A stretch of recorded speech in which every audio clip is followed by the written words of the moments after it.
పటా show ద్వారా బుల్లితెర ప్రేక్షకులకు పరిచయం అయ్యారు కామెడియన్ యాదవరాజు. తన స్నేహితుడు హరితో కలిసి స్కెచ్ చేసేవారు. అలా జబర్దస్త్, అదిరింది కామెడీ షోస్ చేస్తూ ఫేమస్ అయ్యారు. ఒక యూట్యూబ్ ఛానల్ కూడా రన్ చేస్తున్నారు. అయితే తాజాగా యాదవరాజు తనని పోలీసులు అరెస్ట్ చేశారంటూ షాక్ ఇచ్చారు. ఒక పెద్ద ఇష్యూ అయింది. పోలీసులు ఎందుకు అరెస్ట్ చేశారో తెలియాలంటే లింక్ మీద క్లిక్ చేయండి వీడియో పెట్టారు. దాంతో యాదవరాజు ఎందుకు అరెస్ట్ అయ్యారనే సందిగ్ధంలో అందరిలో మొదలైంది. బయోలో ఉన్న లింక్ క్లిక్ చేయగా అసలు మ్యాటర్ ఏంటో తెలిసింది.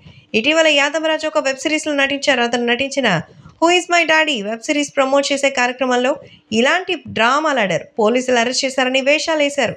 ఇందులో యాదవరాజు తన తండ్రి ఎవరో తెలుసుకోవడానికి ఊళ్ళని తిరిగి వెతుకుతూ ఉంటాడు. అతని స్నేహితులతో కలిసి తన డాడీ అని ఎవరిపై అనుమానం వచ్చిందో వాళ్ళందరి వెంట్రుకలైతే DNA టెస్ట్ కోసం సేకరిస్తున్నారు యాదవరాజు. అయితే ఈ వెబ్ సిరీస్కి సంబంధించినటువంటి భార్య మాత్రం మరి ఎంతగానో వైరల్ అవుతోంది. అయితే ఈ వెబ్ సిరీస్కి సంబంధించిన ట్రైలర్ మాత్రం ఆసక్తిగానే ఉంది. పైగా యాదవరాజు యాక్టింగ్ టేకింగ్ బాగుంది. టైటిల్కి తగినట్టుగా చాలా న్యాచురల్గా అనిపించింది. కానీ ట్రైలర్ స్టార్టింగ్లో ఎండింగ్లో వచ్చే బూతులు వినడానికి మాత్రం అసభ్యంగా ఉన్నాయి. మొత్తంగా యాదవరాజు అరెస్ట్ కదా ఇదన్నమాట. సినిమాని ప్రమోట్ చేయడానికి అరెస్ట్ డ్రామా ఆడేశాడు. ఇక ట్రైలర్ చూసిన నెటిజన్లు ఆల్ ది బెస్ట్ అంటున్నారు. ఇక మరికొందరు ఇదేం చిల్లర ప్రమోషన్ రా బాబు అని తిడుతున్నారు. ప్రస్తుతం యాదవరాజు ఇటీవల ప్రసారం అవుతున్న జబర్దస్త్ చేస్తున్నారు. ఇప్పుడు who is my daddy web సిరీస్లో లీడ్ రోల్ చేస్తున్నారు యాదవరాజు.